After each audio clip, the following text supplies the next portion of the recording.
what's up, everybody? Steve Schwartz here from LSAT Unplugged, joining you today to share why you should not be aiming for your target school's LSAT median score. Before I get into it, a little bit about LSAT Unplugged. We offer live online classes via Zoom, on-demand video courses, small group coaching, and one-on-one coaching. Check out the link below this video to find out more and to book a call with me and my team. We'd love to help you out. So LSAT medians and why that they are not the goal to be shooting for.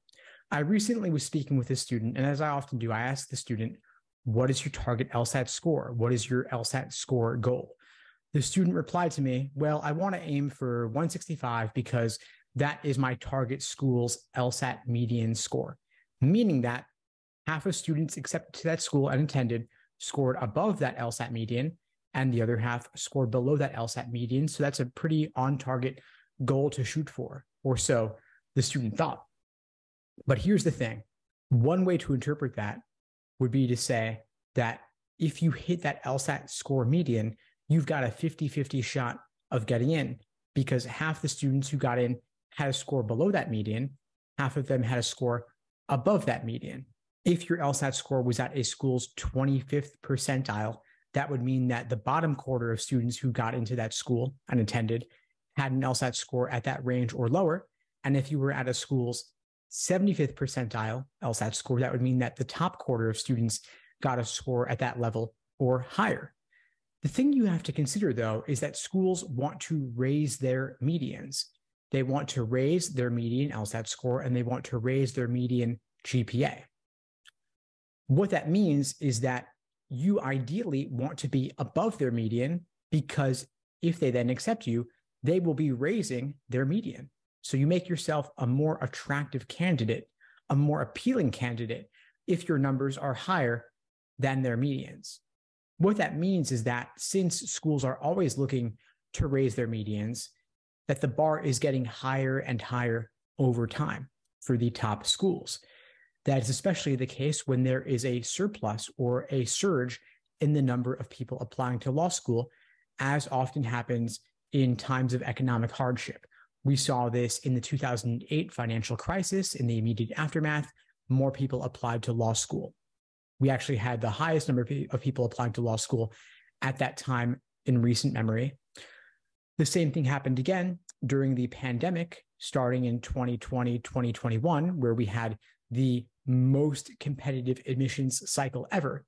And if we are going to enter another recession, which it appears increasingly likely that we will, given the recent round of tech layoffs, with tech being a bellwether of what will ripple across the rest of the economy, if there is a major recession, that will mean, once again, more people will apply to law school, which means there will be a larger number of people in the pool.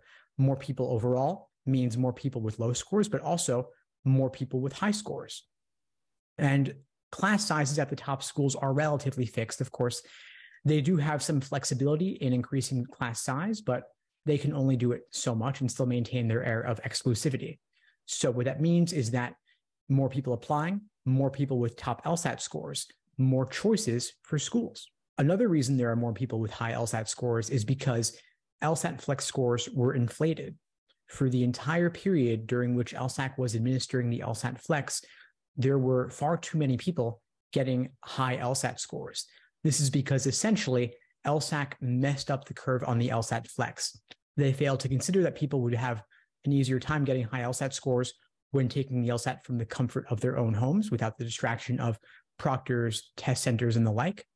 They also failed to consider that people would have an easier time studying for the LSAT during the pandemic because people had more free time to study on average, since a lot of things were closed during that time. People weren't going out as much. They were able to sit at home, buckle down with the books, with online materials, and study more for the LSAT. A lot of those people have not yet applied to law school. A lot of those people have not yet attended law school. And so they are still in the applicant pool, meaning that LSAT medians are relatively higher than they otherwise would be.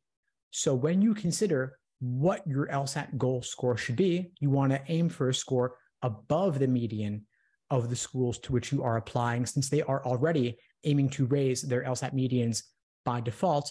And of course, they are acutely aware of the fact of LSAT score inflation, acutely aware of the fact that recessions lead to more people applying, meaning they will hold out for people with higher LSAT scores. Unless you want to be waitlisted for the duration of the application cycle, stressing, pulling your hair out, waiting to see what's going to happen with regard to your admission, you're going to want to have a relatively higher LSAT score to avoid all that stress and just get an admission earlier in the cycle. Additionally, if scholarship money is important to you, then it is important that you make yourself as attractive a candidate as possible. And since at this point, your undergraduate GPA is likely largely fixed, and since the process overall is primarily numbers driven, biggest things are GPA and LSAT. So if GPA is fixed, that largely leaves LSAT as the major area you can impact in terms of your admissions chances. If you want scholarship money, if you want a full ride, aim for the highest LSAT score possible. Rather than targeting a school's LSAT median, I would at least be targeting their 75th percentile. And I would always recommend, in fact, aiming for a 180, always aiming for the highest LSAT score possible. Even if you fall short, you'll end up with a pretty high score, much higher than you might have gotten otherwise if you were simply targeting a score that you considered reasonable. I recommend instead aim for an unreasonable score. Aim for your stretch goal, and you never know where you might end up. And if you would like support with your LSAT prep journey, my team and I would love to help you out. Check out the links below. Again, we have on-demand video courses, live online classes via Zoom, small group coaching, one-on-one coaching. Check out the links below to book a call with me and my team. We'd love to help you out. And if you found this video helpful, please like the video, leave a comment, and subscribe to the channel. It really does help, and I really do appreciate it. In the meantime, I wish you all the best and take care. Thanks for tuning into the show. Please subscribe if you haven't done so already to be notified of new episodes as I release them. And feel free to reach out if you need anything at all as you move forward with your prep. I'm happy to help however I can. In the meantime, I wish you all the best and take care.